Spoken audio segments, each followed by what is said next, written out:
first thing which moves from his introduction, a person lived in the refugee camps, which could be the worst of the lives, still getting educated. And then the second thing is that after taking such a high education, he becomes a doctor. And the doctor, according to, as you know, according to his oath, have to heal everybody. They cannot injure anybody. So that thing is reflected actually in the overall thing which brought him to fame. Unfortunately, his 3 daughters were killed when there was an attack on Gaza by the Israeli forces. And what actually I would say, pardon my personalized word, I fall in love with people who are enlightened at their own expense. It's very easy to say that, to look at the things objectively when something is happening not to you with others. But when it happens to you, and still you don't lose your mind and you don't get into a hatred mode, those people are like saints. Because I know one person whose 2 brothers were killed in East Pakistan by the Mukti Bahani, and still he had a very objective view about what Pakistan did wrong in East Pakistan. And he's also a journalist. So the day I knew that, I felt that he is the man to respect. So it's in the same way, he is the man to respect who is enlightened, not to let his personal grief take over and hate the Israelis, rather think that how to bring them together, the Palestinians and Israelis, and to find a peaceful coexistence way. That's his major, I think, contribution, and such people, as I said, are like saints. As we all know, in Pakistan, people are very kind of empathetic and very sympathetic to the issue of Palestine. I remember in our younger days, whenever there was something happening in Palestine, we used to take out procession here, and since there was no Israeli consulate or something, we used to go to the American embassy. In those days, there were no walls and all, and take out the flag and got beaten and all those things. And there were many people, the intellectuals, the journalists, everybody used to do it. But those were the days when Pakistan was more humane. Now, as you know, as we were talking just earlier, so many people are killed here and not much happens. So over the period, the killings and all those things have become numbers. And people have slightly got dehumanized because of everyday killings which we see. The Shia killings are like that. So before I move further and we start talking about Palestine, in solidarity with the people who are being victimized on the sectarian, whether they are from any sect, we don't care because we are humanist. I think let's observe 1 minute silence.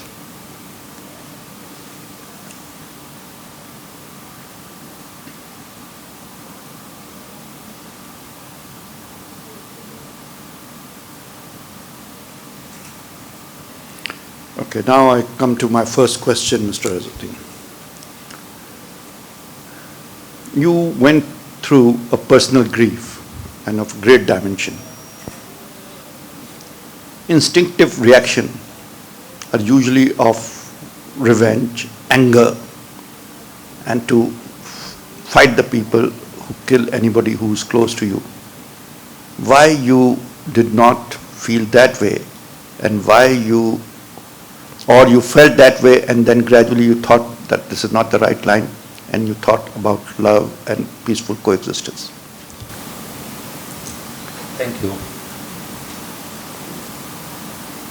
The immediate reaction to the tragedy at that time, as a doctor that I am blessed to be, I started to think, how can I manage this emergency situation without any emotions? Of course, the pain is there, the suffering, but what can I do when I saw my daughters killed and my other daughter, brother, and nieces who were severely wounded, what can I do to save their life?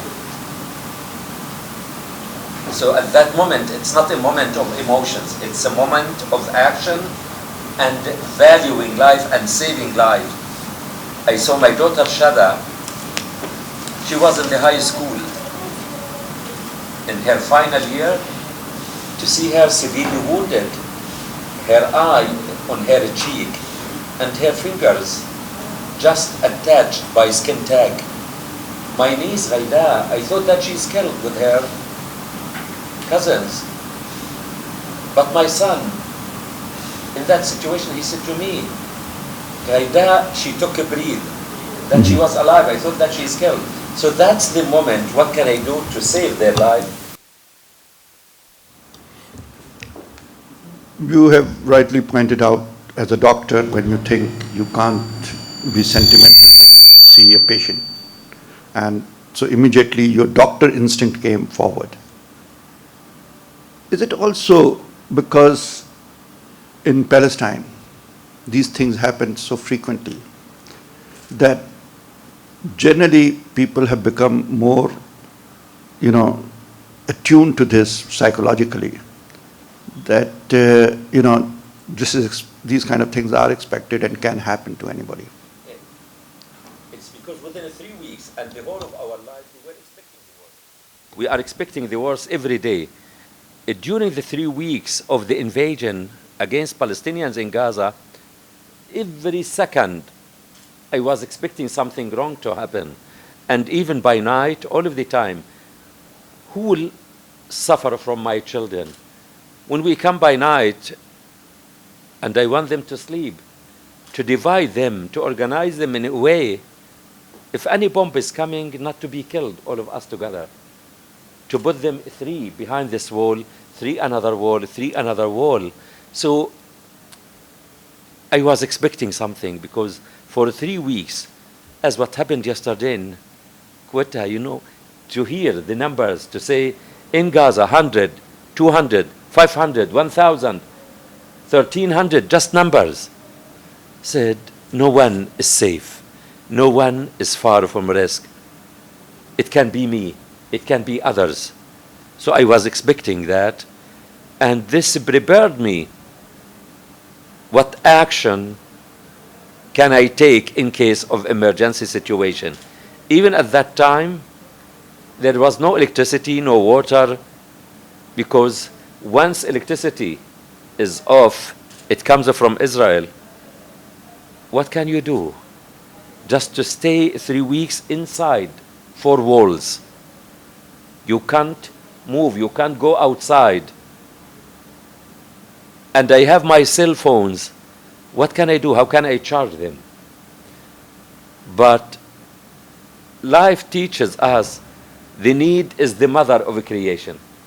My daughter Shada and her cousin, they said, as I used to hear the news with the radio batteries, with the radio, they said we have batteries.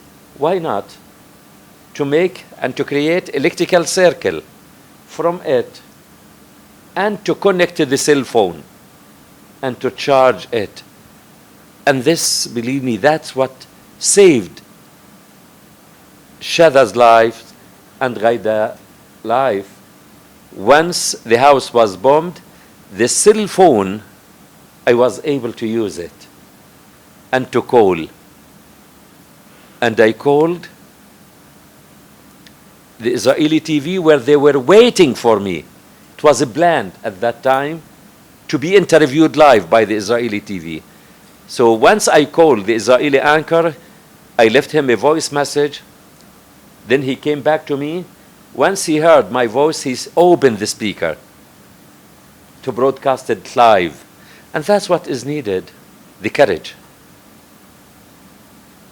And to say the truth in time. And he said the right word and the truth and showed the courage in time. And he said to me, I opened the speaker, I didn't know what did I do, unconscious.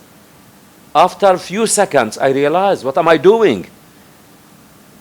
It may be the last day for me at this channel to be kicked out.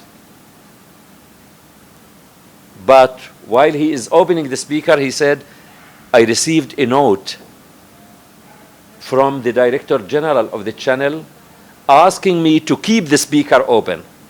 He said at that moment, my soul returned back to me. This means they wanted it. And it opened the eyes of the international community, the Israeli public, the Palestinians everywhere, to see the Palestinian face. Because they thought, Palestinians are fighters. They think of fighters or violent people or terrorists. To see the human face of the Palestinians. This is the Palestinian doctor. This is his daughters. This is the one who treated us, who delivered us, who worked. And the second day, what satisfied me, once it was broadcasted live, and the Israeli Prime Minister saw it, immediate, he announced unilateral ceasefire. In a time, for 3 weeks, the world is begging them to stop the war, and they didn't. Once they saw it, he announced ceasefire from one side, and this at least satisfied me. It saved others' lives. So in a way, what can be said? One can say that you actually, by using your presence of mind and going and still having faith that maybe they will release this news, the TV channel, you rang them up, and that helped in the ceasefire, because the Israeli public saw that this is ordinary civilians are being killed. So that is your contribution of keeping yourself cool. And either you could have picked up a gun and gone to Israel. That wouldn't have helped, but this helped. It helped. We have choices in life.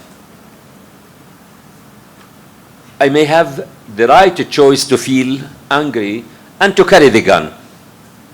But I have to use my mind. If I carry the gun and to be angry, and to see what am I going to achieve with it. This is one thing. Am I going to save my daughter's life, who was severely wounded, my niece, or to feel in anger and without achieving anything, just to feel outraged, to destroy myself, to destroy my surrounding, or to carry the pain, the wound, the suffering, to move forward. It's heavy, but in a positive way to energize me. I don't accept it. And to adopt the right approach, the more productive, because words are stronger than bullets. Wisdom is stronger than all of these military machines that are used. Bullets kill once, but the word kills every day. And that's what is needed to use. And we have these means, the words, the kind words, the good and the strong words. We need to select our words, not to throw words like that, because the word, as I said, it can kill. And sometimes we do harm to each other with our words and our tongue. In Islam, Prophet Muhammad sallallahu alaihi wasallam, when he said, what takes the people to throw them to the hell, you know what? The products of their tongues. What do we say? Our words. We are accountable to our words. So we must be accountable and to select. The wounds of tongue are sharper than the wounds of knife. Deeper. Okay. The whole Palestine conflict, it's a tragedy spread over 6 decades. In this, many ups and downs have been seen. The issue has not been resolved. And it seems that for another quite many years, it may not be resolved. the way the things are. Because the two-nation proposal or whatever which is there, that there is of peacefully coexisting with Israel, Israel is not implementing its part. Right now, they are building settlements in West Bank. They are targeting Gaza every now and then. In this situation, how do you feel that peace can be achieved, and how far you see when we can really see this issue getting resolved? You said and mentioned the Palestinian-Israeli conflict has been there for about 6 decades.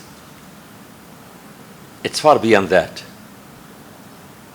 Yeah, It started maybe...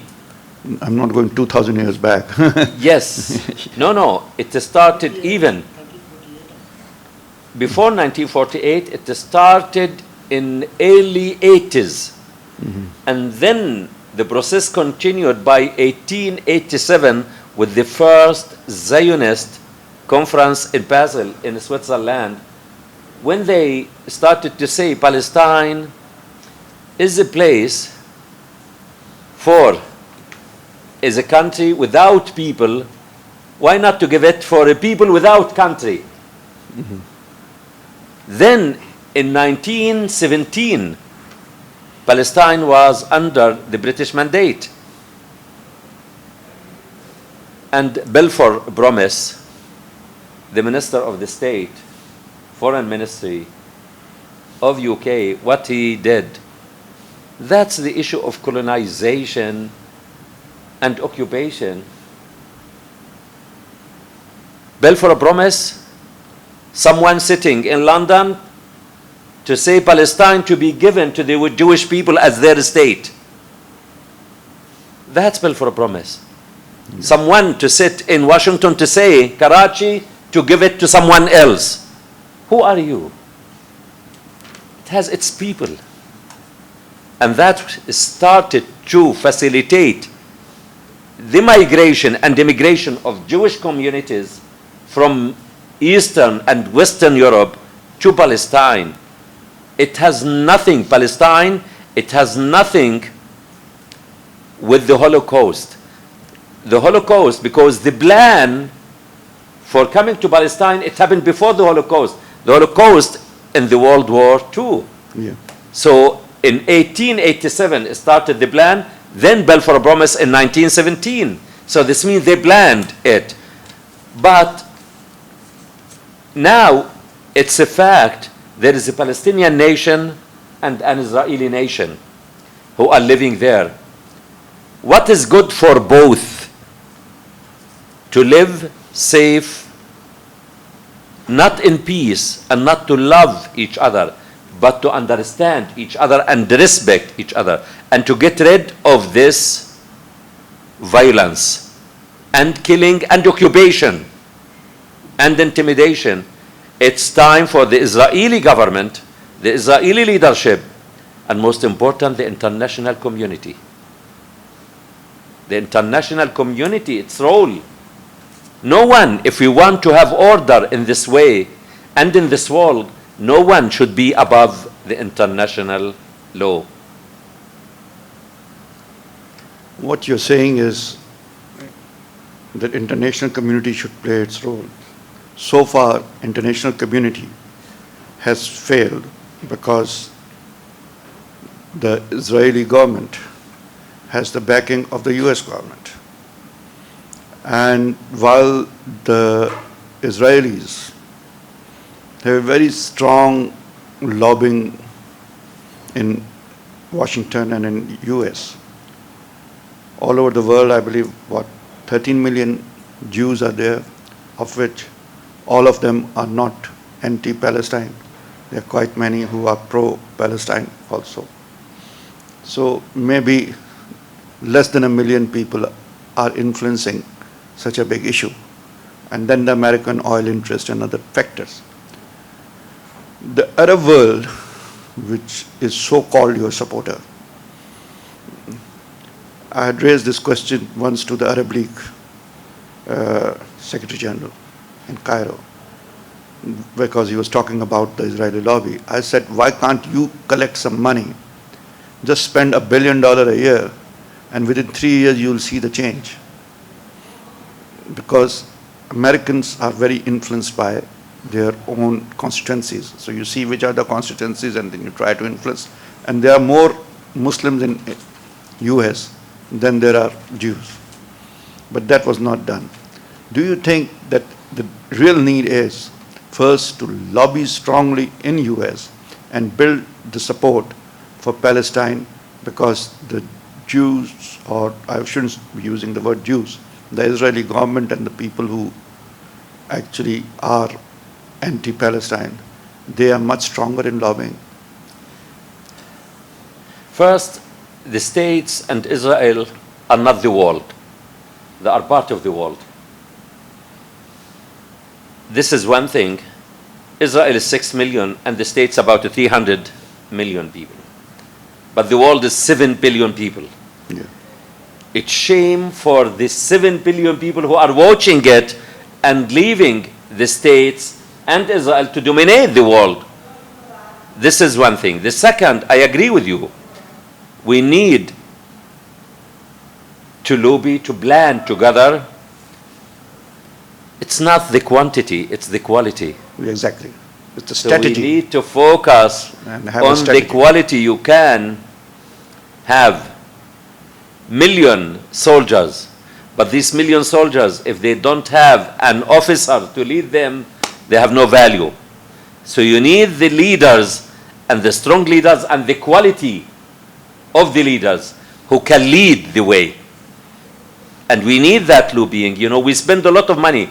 My son, he's 10 years old. He was speaking about the suffering in this world, and he said to me, you know, it's not about Arab countries, 300 million, but as Muslim countries, which is more than 1 billion people, the suffering within the Muslim countries.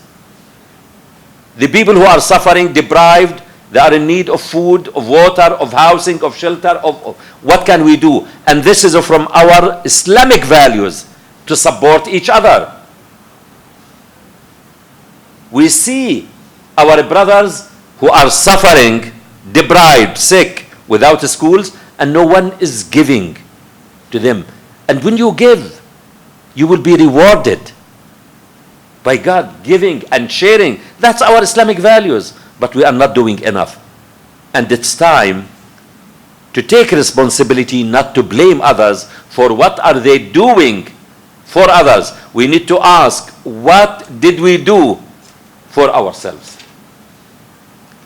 Yeah, you're right. You see, once you talk about Islamic values or even human values, these values are so important. But when there is injustice in the world, they don't act in a particular fashion because they don't collectively work towards a particular cause. There are ways, as I said previously, we used to have processions. Now so much happened in Gaza and we didn't have a single procession. You see, that's a change in the world, how it has come, because we are involved in our own agony. But at the same time, over the period, it was a very strong movement in till 80s. It was quite a consolidated movement. Initially there was PFLP and there was PLO, but then they merged together. It looked like a secular movement of the people of Palestine, which represented the Arab Palestinian Christians also and the Muslims. But then came the division of Gaza being led by Hamas and West Bank being led by PLO. Why this division came and how badly it is affecting the entire struggle of the Palestinian people? Any divide in any place, it has negative impact. Unity is a strength. So it's shame for us as Palestinians to be divided. And we should not allow this divide to continue anymore. It should end soon, because the world is manipulating this divide against us to say the Palestinians are divided, with whom to talk. And Israel is willing to keep this divide because it serves the Israelis' interest. So how can, and we know that. So if we know this is the impact of this divide, why not? What prevents us from the unity as PLO and Hamas, if they are serious about serving the Palestinians' interest? I think they should immediate to say we are ready to give up our parties or factions' interests for the main interest of Palestine and the people. We will never allow our interest to dominate the national interest. But you see it in many countries. Most of the parties and the factions are there not to serve the national interest. They are there to serve their own interest, and even to direct the resources of the country to serve the parties or factions' interest. And it's our responsibility as people to stand up, to say enough is enough. We are not allowing that. And I'm sure one day the Palestinians will take the lead to say to Hamas and Fatah, if you are not united, we will take the lead. Yes, that's the very crucial thing basically to happen, because Is it true that there are two new parties are coming forward, Jihad and think and one left? You know, there are many factions, but I think mostly the academics and the independent people who are going to take the lead. there has been some efforts to put the Hamas and Al-Fateh or PLO together, and recently they have decided to do it, but this is a very fragile coalition usually. It happens, then it breaks, it happens, then it breaks. And don't you think that some of the Muslim countries are playing also a very dirty role in it? Because you see, one section is supported by, say, Iran, other is by Saudis, and the Saudis and Iranis, as they fight their proxy war in Pakistan in the form of sectarianism, they do the proxy war, they are fighting proxy war in Palestine also. The Palestinian issue, there are many stakes in the Palestinian issue. And many people are manipulating it and using it for their own interest. But it's our responsibility also as Palestinians not to follow any domination and to sell our own interest for others. As you said, Hamas supported by Iran, used to be supported by Syria, by Egypt, many.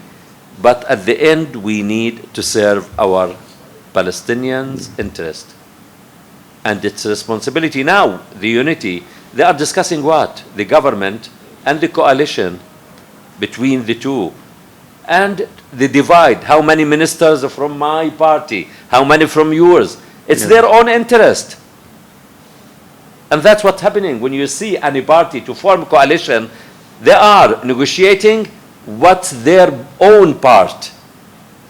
What are they the part of the cake. Exactly. That's what is actually damaging and has everywhere you see it. You know, Hezbollah playing its role and other people playing its role. So whenever the peace comes close, I see that, and because we have also a similar experience. Whenever there is an India or Pakistan peace comes close, the hawks, what they do is they go and they do maybe the Mumbai attack or the Kargil attack, and the Indians maybe start supporting some Balochis and all that. But in the same way, whenever there is a Palestinian hope, then some extremists starts firing missiles on Jerusalem, and then or Tel Aviv, and then you get problems. There are people who are interested in keeping the status quo as it is. They don't, the warlords and keeping the situation unstable. They enjoy it because commensals. Do you know the word commensals? What is the meaning of commensals? Commensals is any living being that takes benefit from another living being. Yes. Okay. If you took them away, they will die. Okay, co-evolutionist. So some parties, some people, interested group are commensals living on the status quo, like, the cancer. It's living on the human body, to eat the human body. And some parties, some factions, they are living to kill the human body. And if the human body to become strong, they are killed. Cancer has no place in a healthy body. Survival. So that's one of the major issue on this. Now I will ask my audience, whatever the small one we have. If you have any questions, you please go ahead. I wanted to ask, Mike, Mike, did you? उनको mic दे दो.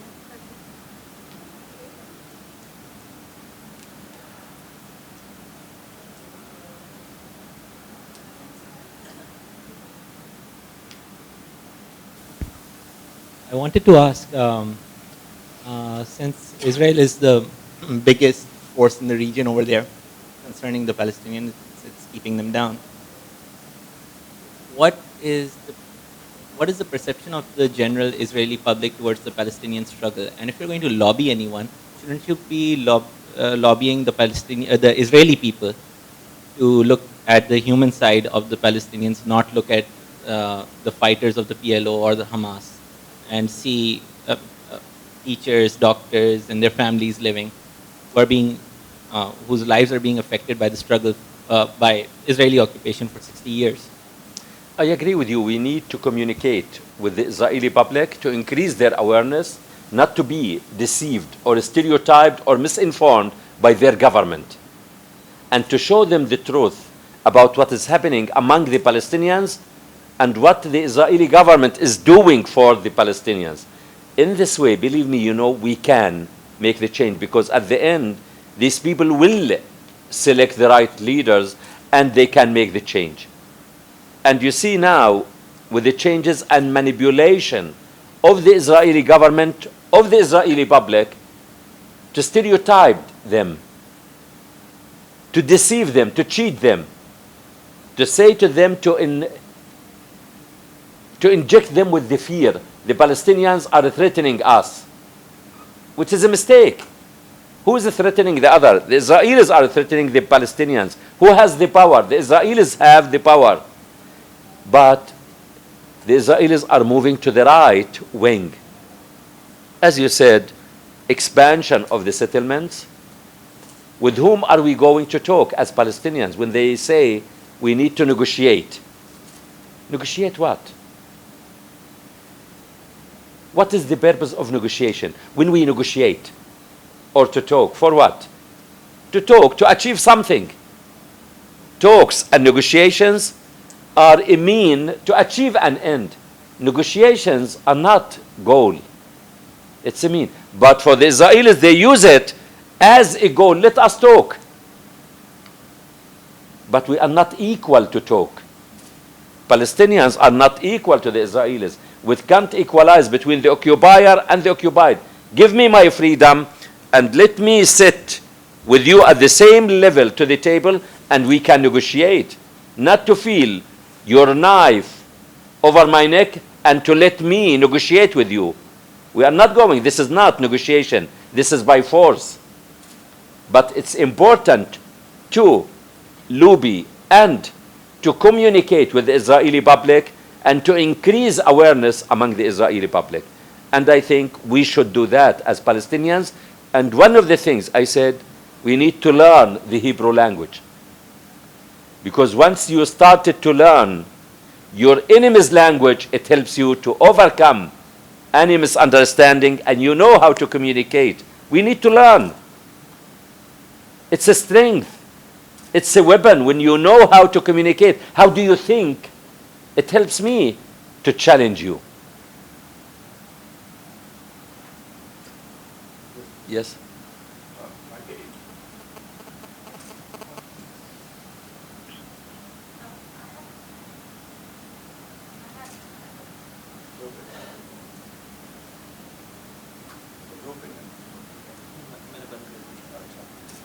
Is it working?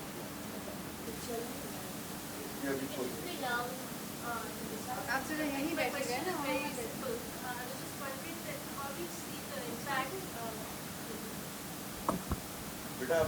Wondering how you saw the impact of the Syrian conflict on Palestine.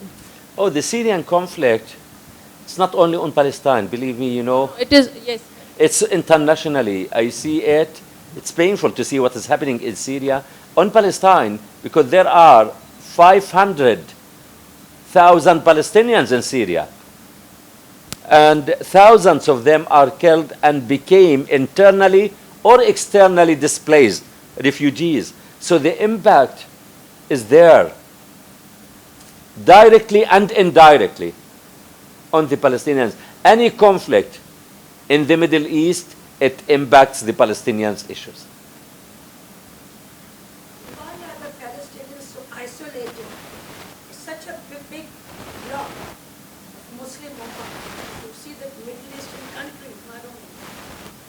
It's such a big bloc. How come I feel the Palestinians are so isolated with no help as such coming from other Muslim brethren or And that's the weakness. It's there good. has to be some- This is the diagnosis. It's the weakness inside the Muslim community. That's right. There are 1 billion people, but what are they doing? What's their weight? Their weight? They have a lot of resources. They have many resources, not to need any others, but they don't help each other and they don't support each other. They are divided against the Islamic values, to be united, to be strong, and to help each other. But they are not doing that. And then to blame others. Others mean who? The Western. I said, what do you expect from the Western countries? What do you expect from them? They would love and to enjoy to see you divided.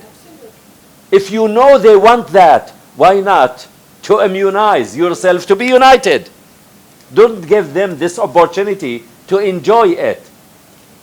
Be united, be strong, support each other. Stand as a bloc vis-a-vis. Being a bloc, believe me, the strength, you will see the weight But where? of the Muslim countries. Now, we are busy talking about extremist, fanatic Muslims just to defend Islam in front of the Western countries. As Islam is the bad thing. Islam is not bad thing. There are bad people. The worst is not in Islam.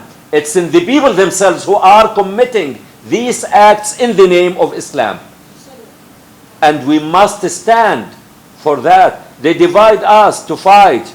This is Muslim, this is not Muslim, this is Sunni, this is Shi'i, this. Please, there are other priorities. We need to be united and to overcome these divides. On that, I have a question. Within Palestine, do you think the sense of support from the Muslim communities across the world, which I imagine in the 70s there was a lot of support, is there a sense of growing abandonment, a growing distance, less support?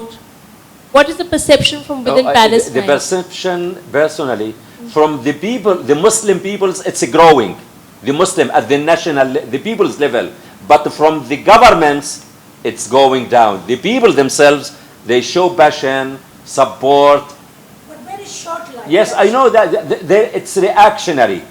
To react to the situation, just reaction. It's not sustainable support to believe in continuity. But at least there is some reaction, positive act. But the governments and the leaders, it's not, parallel to the nations and the people's support. Do you think it's because of they want to protect the monarchies? Because most of the the rich Muslim nations are all monarchies. Do you think they want to keep the monarchies alive? Is No, that because why they no, are because Islam again? because there is a gap between the governments and the people. In most Islamic countries, there is a gap, there is a distance between the people and the governments. May I take this to, you have a question. What you said, that it is important for the Palestinian people to project what is happening to them to the Israelis. Aren't the Israelis so brainwashed that would they even look at anything that you're trying to do? I didn't understand how. No, I will tell you. The Israeli people and the North American Jews, I have my experience with them. You can see three kinds of people. People who are willing to support and to move forward, and they are enlightened. Other kind who are blind and sealed. They don't want to negotiate or discuss. Extreme fanatic. They don't want. It's sealed. Sealed hearts and minds. These are minority, and there are other kinds who are, unaware, stereotyped, and they can change. So if you want to communicate with someone who is willing to understand. Others who are fanatic, you will never change them. It's a waste of time.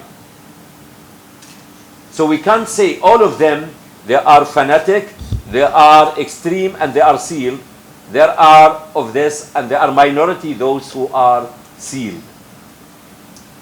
Well, I think we have reached the time to wind it up. Can there be my last question? Do you see any solution? Can you see any solution to this in the near future? Of course, personally, if I don't see that solution is coming and the future to be promising one, I will never come here. Why? Nothing is permanent in life. Nothing is permanent. Everything is changing. Can you tell me what is going to happen tomorrow in this world? No one knows. Even now, the world is moving faster than before. And the changes can happen. Either economic crisis, military crisis, natural disasters. Everything is possible to happen. So I think I would love to see the changes happening by our choice. Not to be forced to change. And the change to lead to a Palestinian independent state equal to the Israeli state side by side, and to share. We don't want to live in peace. To share and to understand. The days of slavery are gone. We are equal, and we must run a normal, equal life together in this world as others. And this is the message. The Israelis should understand that their military machine will never give them safety or security. Because they have the gun to live in a prison. The prisoner is in a prison, and the prison is a prison. So they are in a prison, and we are in a prison. So this will never give them a freedom. So if you want to be free, the prison should be released. Then the prisoner will be out. And it's the American administration to understand Israel is not going to keep there to be the spoiled baby. Americans' interest is in Islamic countries and in the world's interest. It's not only Israel. Israel is not above and beyond international law. To be subjective to it, if you are doing mistakes, you must pay the price of that. Because we need justice in this world. And this is the way to convince others. You see, in Iran, personally, I am against any atomic and nuclear weapons in this world. Because if we invested this money in atomic and in wars, on education, just one day in this world without military interventions, it will save the lives of the people. Just one day without military interventions. How much do we spend in military interventions? But how can you convince Iran to stop it? And Israel, it has hundreds of atomic bombs, and the states and other countries. You must, as leaders, to say we are demolishing the nuclear weapons. So then Iran will follow that resolution. First, Israel. Israel, that's what I'm saying. But this double standard, we should Israel have. will do what America says. Yes, we need to avoid this double standard. Okay, thank you, Dr. Thank you. Abuelaish. And with this, we come to an end of the session. Thank you. Though we had less people, we had very intimate and good discussion. Thank you very much. Thank you. Thank you. It's a